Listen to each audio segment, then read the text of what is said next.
Hi guys, welcome back to my channel. ಇವತ್ತಿನ ವಿಡಿಯೋದಲ್ಲಿ ನಾವು ಬಾಳೆಹಣ್ಣು ತಿಂದರೆ ಏನೆಲ್ಲ ಉಪಯೋಗ ಆಗುತ್ತದೆ ತಿಳಿದುಕೊಳ್ಳೋಣ. ಬನ್ನಿ ಸ್ನೇಹಿತರೆ, ನೀವು ಪ್ರತಿದಿನ ಬಾಳೆಹಣ್ಣು ತಿನ್ನುತ್ತೀರಾ? ಕೆಲವರು ಬಾಳೆಹಣ್ಣು ತಿಂದರೆ ದಪ್ಪವಾಗುತ್ತೇವೆ ಎಂದು ಭಾವಿಸುತ್ತಾರೆ. ಇನ್ನು ಕೆಲವರು ಇದು ಕೇವಲ ಮಕ್ಕಳಿಗೆ ಮಾತ್ರ ಒಳ್ಳೆಯದು ಎಂದುಕೊಳ್ಳುತ್ತಾರೆ. ಆದರೆ ನಿಜ ಏನು? ಇಂದಿನ ವಿಡಿಯೋದಲ್ಲಿ ಬಾಳೆಹಣ್ಣಿನ ಪೌಷ್ಟಿಕಾಂಶಗಳು, ಆರೋಗ್ಯಕರ ಪ್ರಯೋಜನಗಳು ಮತ್ತು ಕುತೂಹಲಕಾರಿ ಸಂಗತಿಗಳನ್ನು ತಿಳಿಯೋಣ. ವಿಡಿಯೋವನ್ನು ಕೊನೆಯವರೆಗೂ ನೋಡಿ. ಬಾಳೆಹಣ್ಣು ವಿಶ್ವದಲ್ಲೇ ಹೆಚ್ಚು ತಿನ್ನುವ ಹಣ್ಣುಗಳಲ್ಲಿ ಒಂದಾಗಿದೆ.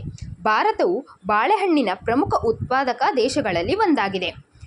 ಇದು ವರ್ಷಪೂರ್ತಿ ಸುಲಭವಾಗಿ ಸಿಗುವ ಹಣ್ಣಾಗಿದ್ದು, ಮಕ್ಕಳಿಂದ ಹಿಡಿದು ವಯಸ್ಸಾದವರೆಗೂ ಎಲ್ಲರೂ ತಿನ್ನಬಹುದು. ಬಾಳೆಹಣ್ಣಿನಲ್ಲಿ potassium, vitamin B6, vitamin C, ನಾರಿನಾಂಶ ಮತ್ತು ನೈಸರ್ಗಿಕ ಸಕ್ಕರೆಗಳು ಇವೆ. ಈಗ ನಾವು ಬಾಳೆಹಣ್ಣಿನ ಪ್ರಮುಖ ಪ್ರಯೋಜನಗಳ ಬಗ್ಗೆ ತಿಳಿದುಕೊಳ್ಳೋಣ. ಒಂದನೆಯದು ತಕ್ಷಣದ ಶಕ್ತಿ. ಬಾಳೆಹಣ್ಣು ದೇಹಕ್ಕೆ ಬೇಗನೆ ಶಕ್ತಿ ನೀಡುವ ಹಣ್ಣಾಗಿದೆ.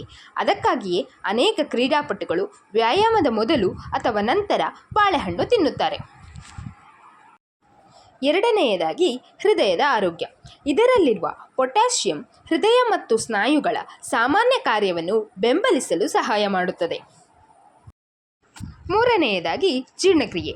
ಬಾಳೆಹಣ್ಣಿನ ನಾರಿನಾಂಶ ಜೀರ್ಣಕ್ರಿಯೆಗೆ ಸಹಕಾರಿ ಮತ್ತು ಕರುಳಿನ ಆರೋಗ್ಯವನ್ನು ಬೆಂಬಲಿಸುತ್ತದೆ. ನಾಲ್ಕನೆಯದು ಹೊಟ್ಟೆ ತುಂಬಿದ ಅನುಭವ. ಬಾಳೆಹಣ್ಣು ಹೊಟ್ಟೆ ತುಂಬಿದ ಅನುಭವವನ್ನು ನೀಡಬಹುದು. ಆದ್ದರಿಂದ ಇದನ್ನು ತಿಂಡಿಯಾಗಿ ಇದು ಒಳ್ಳೆಯ ಆಯ್ಕೆಯಾಗಿದೆ. ವ್ಯಾಯಾಮ ಮಾಡುವವರಿಗೆ. ವ್ಯಾಯಾಮದ ನಂತರ ದೇಹದ ಶಕ್ತಿ ಪುನಃ ಪಡೆಯಲು ಬಾಳೆಹಣ್ಣು ಸಹಾಯಕವಾಗಬಹುದು. ನಿಮಗಿದು ಗೊತ್ತೇ? ಬಾಳೆಹಣ್ಣು ಮರದಲ್ಲಿ ಬೆಳೆಯುವುದಿಲ್ಲ, ಇದು ದೊಡ್ಡ ಗಿಡದಲ್ಲಿ ಬೆಳೆಯುತ್ತದೆ. ವಿಶ್ವದಲ್ಲಿ 1000ಕ್ಕೂ ಹೆಚ್ಚು ಬಾಳೆಹಣ್ಣಿನ ತಳಿಗಳಿವೆ. ಹಣ್ಣಾಗುತ್ತಾ ಹೋದಂತೆ ಬಾಳೆಹಣ್ಣು ಹೆಚ್ಚು ಸಿಹಿಯಾಗುತ್ತದೆ. ಭಾರತದಲ್ಲಿ ಬಾಳೆಹಣ್ಣನ್ನು ಹಲವಾರು ರೀತಿಯ ಅಡುಗೆಗಳಲ್ಲಿಯೂ ಬಳಸುತ್ತಾರೆ. ಸ್ನೇಹಿತರೆ, ಬಾಳೆಹಣ್ಣು ಅಗ್ಗದ ಬೆಲೆಯಲ್ಲಿ ಸಿಗುವ ಅತ್ಯಂತ ಪೌಷ್ಟಿಕ ಹಣ್ಣುಗಳಲ್ಲಿ ಒಂದಾಗಿದೆ.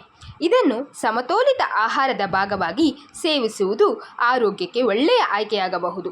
ಆದರೆ ಯಾವುದೇ ಒಂದು ಹಣ್ಣೇ ಎಲ್ಲ ಆರೋಗ್ಯ ಸಮಸ್ಯೆಗಳಿಗೆ ಪರಿಹಾರವಲ್ಲ.